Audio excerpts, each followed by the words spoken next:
भागवतामध्ये ज्यावेळेला नाथांना भागवत पूर्ण करायचं होतं त्यावेळेला बरेचसे लोक तिथे ऐकायला यायचे. पण गावबा होता तो काही करायचा नाही, फक्त तिथल्या लोकांना पाणी द्या, चहा द्या, सेवा करायचा. पण शेवटीला त्या गावबावरच काय झाली, गावबावरच नाथबाबांनी कृपा केली आणि त्यांना सांगितलं शेवटचं जे काही आता उरलेलं आहे ते बाबा तू लिह. तर म्हणतो मी कसं काय लिहिणार, पण त्याने लिहून दाखवलं. का? तर गुरुची आज्ञा. गुरुच्या आज्ञेमध्ये ताकद आहे. आपण कितीही आम्हाला तरी काय येत होतो, पण गुरुच्या आज्ञेचं पालन केलं आम्ही. काय नाही, नुसतं आज्ञा म्हणून जाऊन बसायचं, काही करायचं नाही, अगदी येड्या गबाळ्यासारखं जाऊन बसायचं आम्ही. पण ती आज्ञा ना, ती आज्ञा अंतःकरणामध्ये आपले प्रवेश करते. आणि बघा, ऐका,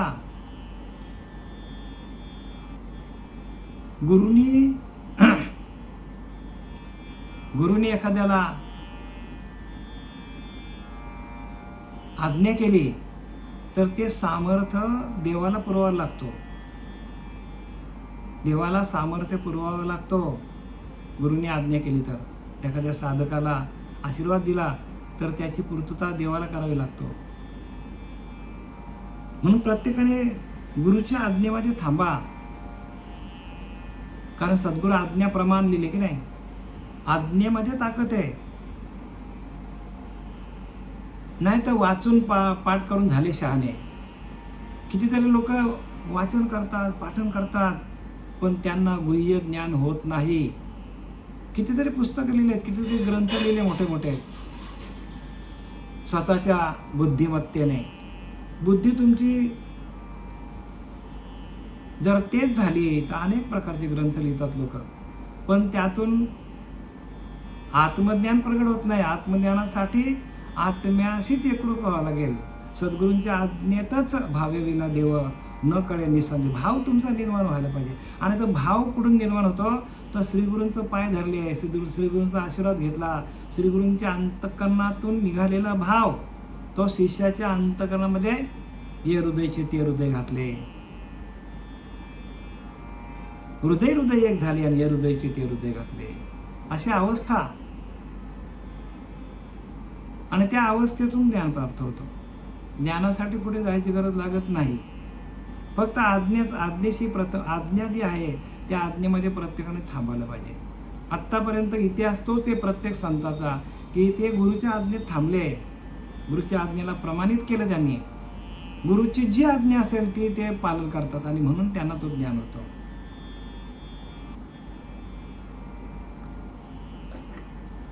आता आपल्याला या एकनाथी भागवतामधील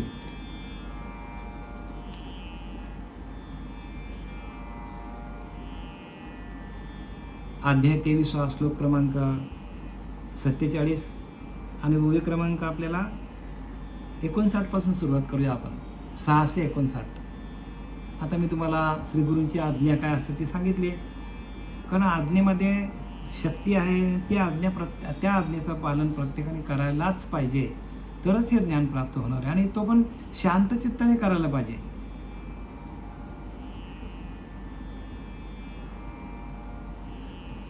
स्वये करिता पै साधन, जे जे फलवांची वासना, ते तेनेच फळे जाना, करी उगाना दानादिकांचा.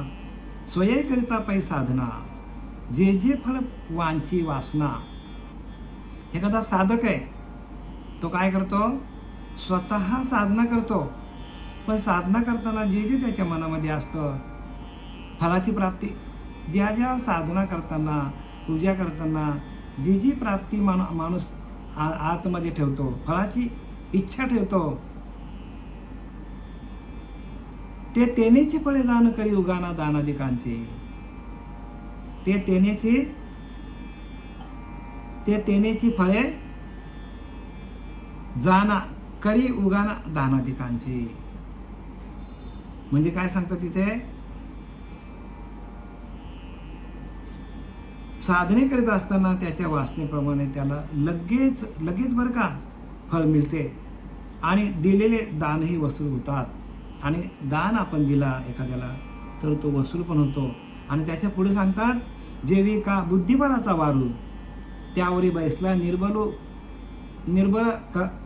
त्यावरी बैसला निर्बल नरू तो त्याशी सर्वथा अनावरू नवे स्थिरू अनुमात्र.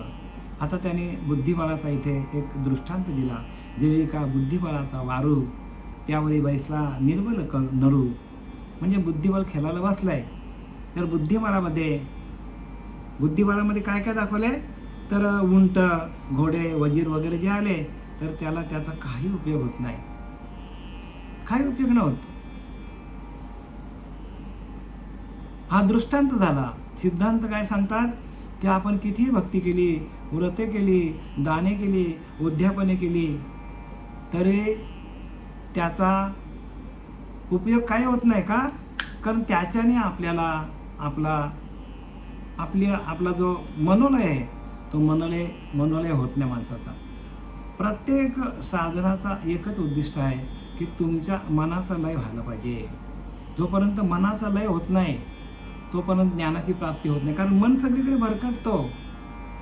मनाची शक्ती एवढे, मन कैसे केवढे पाहो जाता न सापडे, परी राहावयात त्रैलोक्य थोकडे जया. मन हे कैसे केवढे पाहो जाता न सापडे. बघा, मन हे इंद्रियांचा राजा आहे, तो कोणालाच हातात सापडत नाही. पण राहावयात त्रैलोक्य थोकडे जया, पण तिन्ही लोकांना व्यापून तो आहे मन. बघा, एका सेकंदामध्ये संपूर्ण ब्रह्मांडाला फेरी मारून येतो. एवढी त्या मनाची ताकद आहे. मनाची शक्ती सगळ्यात जास्त मनाची शक्ती आहे. आणि त्या मनाला आवरायचा तर त्याला व्रत केला, व्रत, दाने, उद्यापने ती धनाची सांगितले.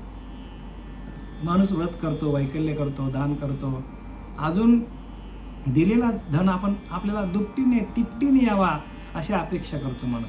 एखाद्याने दान केलं 500 रुपये, तर त्याला असं वाटतं की मला 5000 मिळतील. म्हणजे काहीतरी त्याच्यामध्ये माणूस काय ठेवतो, अपेक्षा ठेवतो. म्हणून निरपेक्ष पाहिजे.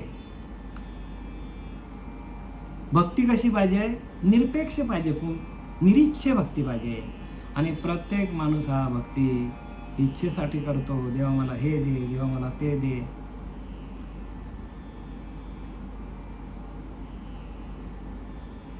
आणि ज्या वेळेला माणूस निरपेक्ष भक्ती करतो त्यावेळेलाच माणसाची भक्ती फलद्रूप होते.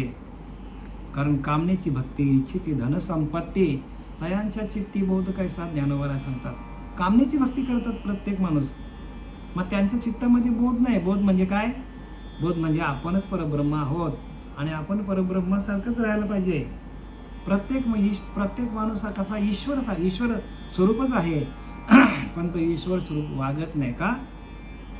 फळाची अपेक्षा करतो. म्हणून कामनेची भक्ती इच्छिती धनसंपत्ती, कामनेची भक्ती करतो प्रत्येक माणूस. तयांच्या चित्ती बोध कैसा, मग त्यांच्या चित्तामध्ये बोध कसा असेल? बोध मिळावा, बोधासाठी भक्ती आहे. बोध म्हणजे काय? अहम ब्रह्मास्मी, आपणच परब्रह्म आहोत, असा माणसाला बोध व्हायला पाहिजे. आणि ह्या आनंद संप्रदायामध्ये आपल्याला जी उपासना दिली जाते ती बोध म्हणजे बोध करी तूची स्वय परब्रह्म, आपणच परब्रह्म आहोत असा बोध आपल्याला दिला जातो.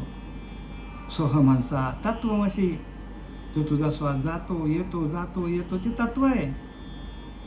आणि तेची परब्रह्म तुझे आणि तेच परब्रह्म आपण आहोत.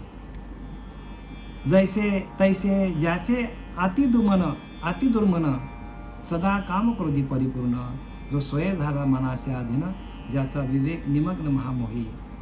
तैसे ज्याचे अतिदुर्गम, तैसे ज्याचे अतिदुर्मन सदा कामक्रोधी परिपूर्ण. तसंच नाथबाबा सांगतात किंवा भगवंत उद्धवाला सांगतात की ज्याचे अतिदुर्मन म्हणजे ज्याच्या मनाकडे अतिशय वासना आहेत, इच्छा आहेत, कामना आहेत, भावना आहेत, अपेक्षा आहेत, सदा कामक्रोधी परिपूर्ण, आणि जो संपूर्ण विषयामध्ये भरलेला आहे, नखशिकांत विषय त्याच्याकडे आहेत, जो स्वय झाला मनाच्या अधीनं, आणि तो माणूस काय होतो, मनाच्या अधीन होतो. कारण मन काय इंद्रियांचा राजा आहे. मन काय आहे, इंद्रियांचा राजा आहे. आणि मन सांगेल तसं इंद्रिय काम करतात. मन सांगेल तिकडं इंद्रिय धावतात. मनाने सांगितलं इकडे वाईट बघ, तर लगेच बघतो, डोळ्याने वाईट बघतो. मनाने सांगितलं ह्याला मार, तर मन लगेच हातपाय माणसाला काय करतात, मारायला उठतात एखाद्याचे. म्हणजे प्रत्येक गोष्ट ही मनाकडे आहे. आणि म्हणून मनालाच काय बनवायचं आपण, मनाला भजनानंदामध्ये लावायचा. जर मन भजनानंदामध्ये गेला आणि त्याला आनंद मिळाला, भजन करता करता मनाला आनंद मिळाला, तर त्या आनंदामध्ये तो रममान होतो. आणि त्यावेळेला तुकोबारा सांगतात, आम्ही खातो आनंदाचे लाडू. आनंदाचे लाडू आहेत. आणि ते मनाला खायची एकदा सवय लागली, रोज रोज काय करतो मनुष्य, आनंद स्वरूप अवस्थेमध्ये जातो. आणि आनंद हाच आपला परमात्मा आहे. सच्चिदानंद स्वरूप हेच आपलं परमानंद स्वरूप आहे. प्रत्येक माणसाचा आनंद अवस्था हाच परमात्मा आहे. आणि तो आनंद प्रत्येकाला मिळत नाही. साधनेतून तो मिळतो. आणि त्याची साधना जर सफल झाली नाही, परिपूर्ण साधना झाली नाही, तर माणूस इकडे तिकडे भरकटतो, विषयांकडे वळतो, ह्याच्यावर खेकसतो, त्याच्यावर खेकसतो. आणि स्वतः आपण अपूर्ण आहोत याची त्याला जाणीव राहत नाही. आणि स्वतः परिपूर्ण आपण कधी हो, तर जर आपली उपासना पूर्ण झाली, जर आपल्याला त्या आनंद स्वरूपाचा जर आपल्याला बोध झाला, आनंद स्वरूपाची आपल्याला अनुभूती आली, का माणूस दुःखाकडे कशाला जाईल. म्हणून स्वतःच काय करतो माणूस, स्वतःच्या हातामध्ये दुःखाला कारणीभूत होतो. कारण काय, कारण आनंद स्वरूप अवस्था मनुष्य देहाचे ज्ञाने सच्चिदानंद पदवी घेणे, ऐसा अधिकार नारायणे कृपावलोकने दिदलासे. आहे की नाही, लिहिले की नाही सरळ. मनुष्य देहाचे ज्ञाने म्हणजे मनुष्य देहाला आपण आलोय, तर आपल्याला सच्चिदानंद स्वरूप ही पदवी आहे. प्रत्येक जीवाला सच्चिदानंद सद्गुरू श्रीपाद बाबा, सच्चिदानंद सद्गुरू रामदास बाबा, सच्चिदानंद सद्गुरू पांडुरंग दिवेकर बाबा, ही पदवी आपल्याला हासिल करायची आहे. आणि ती पदवी मिळवण्यासाठी प्रत्येकाला नरदेह मिळालेला आहे. आणि तीच पदवी आपल्याकडे नाही आहे. आणि त्याच्यामुळे सगळे घोटाळा होत चालले. प्रत्येक माणूस हा दुसऱ्याची निंदा करतो. याला कारण काय, याला कारण तो अपूर्ण आहे, त्याची साधना अपूर्ण आहे, त्याची भक्ती अपूर्ण आहे, त्याची गुरुवरची श्रद्धा अपूर्ण आहे. त्याला सच्चिदानंद स्वरूप पदवी मिळालेलीच नाही. म्हणजे त्याने स्वतः गुरुच्या आज्ञेमध्ये राहून जी पदवी आपल्याला हासिल करायची आहे, मनुष्य देहाचे ज्ञाने सत चित आनंद पदवी घेणे, एवढा अधिकार नारायणे कृपावलोक भगवंतांनी प्रत्येक जीवाला दिलेला आहे. जन्माला घालतानाच तो दिलेला आहे, पण आपण त्यालाच विसरलो आहे. आणि जो तो मोठा व्हायला चालला इकडे, ह्याचे पाय खेच, त्याचे पाय खेच.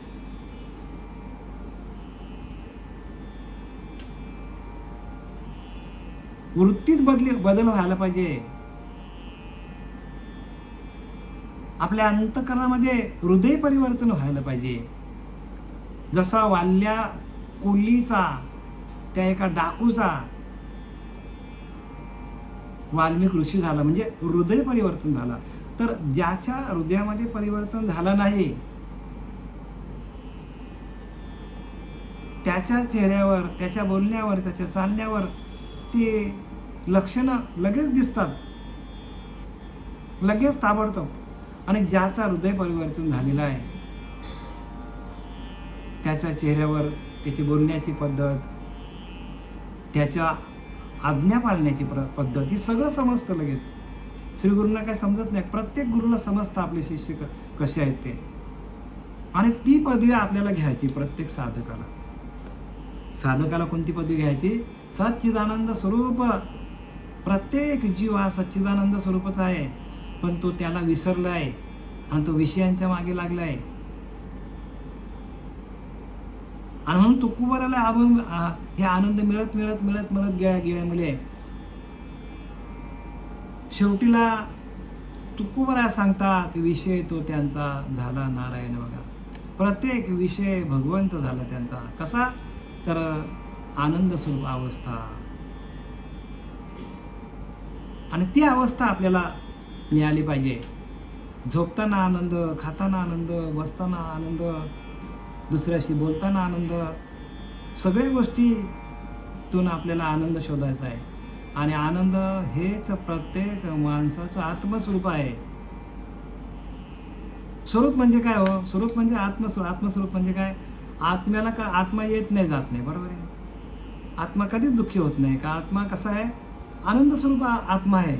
आणि आपल्याला तो आनंद मिळत नसेल तर आपण दुःखी असेल तर मग आपण त्या मायेवर आहोत, आपण त्या आत्म्यापर्यंत पोहोचत नाही.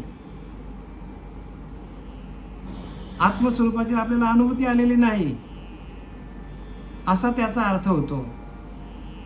म्हणून झाड जाणी जे मुले आणि माणस जाणी जे बोले. झाड जाणी जे मुळे म्हणजे झाड एकदम हिरवागार आहे, त्याच्यावर फुलं आलेली आहेत, भरगच्च फुलं आहेत. फुलं गेली की त्याला अगदी वाकला एवढी त्याला फळं आली. याचा अर्थ झाडाची मुळं फार आतमध्ये आतपर्यंत गेलेली आहेत, त्याचा अर्थ तसा होतो. तसं माणसाकडे ज्ञान आला की तो नतमस्तक होतो. तो कोणालाही नतमस्तक, अगदी जे जे भेटेल भूत ते ते मानी जे भगवंत.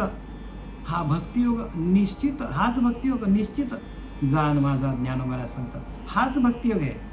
ह्याच्या पलीकडे भक्तियोग नाही बरं का. आपण पूजा अर्चा करतो हे करत आम्ही नाही म्हणत नाही, पण भक्तियोगाची लक्षणं सांगताना ज्ञानोबाला सांगतात जे जे भेटेल भूत ते ते मानी जे भगवंत. हा भक्तियोग निश्चित जे जे भेटेल, तो ज्ञानी आहे का अज्ञानी आहे का, तो दरिद्री आहे का तो श्रीमंत, याचं काही घेणं नाही. प्रत्येक जीवाला चालवणारा ईश्वर त्याच्या आतमध्ये आहे असा समोरच्या साधकाचा भाव झाला की तो त्याची भक्ती फळाला आली असं समजायचं.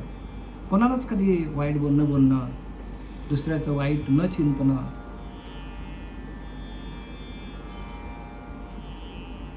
कारण त्याला हे कळलं पाहिजे, आपणाशी चिमटा काढला त्याने जीव कासावीस झाला. आपणावरून दुसऱ्याला राखत जावे हो.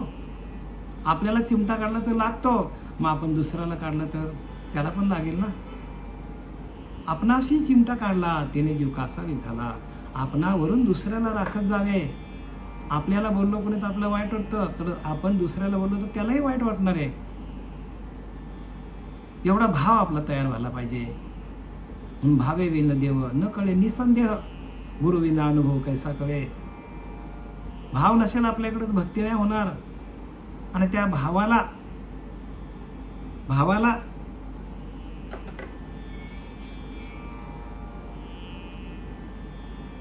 जो भाव आहे भगवंताच्या नामाचा, त्या भावाला आपण शरण जायला पाहिजे. भावच देव आहे, लक्षात घ्या. त्या भावरूपी देवालाच तुम्ही शरण जायला पाहिजे. आणि तुमचा भाव जर विषयांचाच असेल अजून तर मग तुम्हाला शरण जाता येणार नाही. प्रत्येकाचा भाव हाच ईश्वर आहे. म्हणून भावे विन देव न कळे निसंदेह. भाव नसेल तर देव कळणार नाही. आणि सगळं ही शास्त्र, ही पूजा, हे यज्ञ, हवन, नामस्मरण, ध्यान हे सगळं भावासाठी आहे. आणि नामाचाच भाव तयार होतो. नामातूनच माणसाला ज्ञान प्राप्त होतो. असं ज्ञान प्राप्त होत नाही. नामाचाच भाव तयार व्हायला पाहिजे. तैसे ज्याचे अतिदूर मन सदा काम क्रोधी परिपूर्ण, तो स्वय झाला मनाच्या आधीनं. ज्याचा विवेक निमग्न महामोही बघा, तो विवेकामध्ये राहत नाही, तो मोहामध्ये डुबतो. स्वय झाला मनाच्या अधीन, जो मनाच्या अधीन गेला म्हणून मनोमार्गे गेला तो तेथेची मुकला. ज्ञानोबाला सांगतात मनाच्या मार्गाने जाऊ नका. कारण मन काय इंद्रियांचा राजा आहे. आणि ते मन जर मनाकडे जर विषय असतील तर ते इंद्रियांच्या माध्यमातून ते भोगत बसतो. काम असेल, क्रोध असेल, लोभ असेल, दंभ असेल, संशय असेल, चिंता असेल, हे सगळे काय आहेत तर हे सगळे विषय आहेत. आणि मग तोच मन जर आपला रामरूप झाला, त्याच मनाला आपण भगवंताच्या भजनामध्ये लावला, त्याला कुठे जाऊन दिलं ना आपण, त्याला आपण फुरसतच दिली नाही सातत्याने, सातत्याने आपण त्याला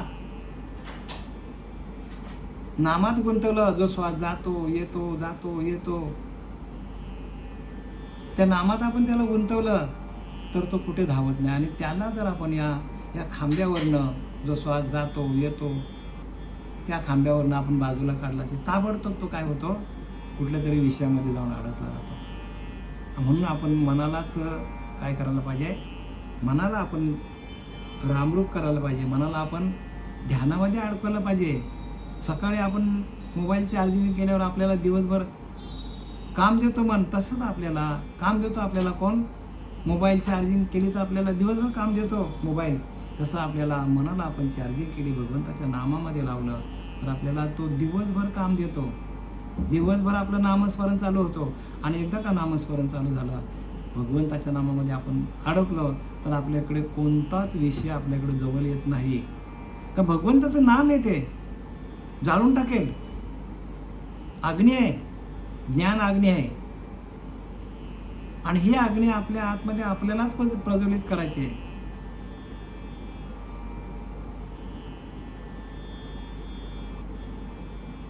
आणि म्हणून ज्ञानोबा सांगतो, ओम नमो जे अध्याय वेद प्रतिपाद्य जय जय स्वस्व वेद्य आत्मरूपा. स्वसाई म्हणजे स्वयंभू. आपला आत्मा स्वयंभू प्रकाशित आहे, स्वयंभू चैतन्य स्वरूप आहे. त्याला आपण प्रकाशित करायला पाहिजे. आणि त्याला आपण प्रकाशित केलं, स्वस्व वेद्य आत्मरूपा. बघा, आत्मा हाच आपला काय आहे, तो स्वयंप्रकाशित आहे. आणि म्हणून तशी ओवी टाकली आहे, ओम नमो जे अध्याय वेद प्रतिपाद्य आहे. बघा, वेदांना पण जे जमलं नाही त्या आपल्याला जमेल, पण आपण त्या अंतरीच्या अंतरात्म्याशी एकरूप होऊन त्याचं भजन केलं तर. देवा तुची गणेश सकळा अर्थमती प्रकाश. मग नंतर आहे अंतरीच्या अंतरात्म्याला उद्देशून सांगितले की बाबा तो अंतरीचा अंतरात्मा तोच आपला काय आहे, तोच आपला गणपती आहे. आणि सगळ्यांच्या मतीला मनाला चित्ताला प्रकाशित करणारा तो आपला अंतरीचा. म्हणून स्वस्व वेद्या म्हणजे स्वयंभू आपल्या आतमध्ये असलेला तो परमात्मा आहे, आत्मदेव आहे. आणि त्या आत्मदेवाची पूजा कशी करायची, ज्ञानदेव म्हणे भजा आत्मदेवा, अखंड सेवा त्याचीच करा.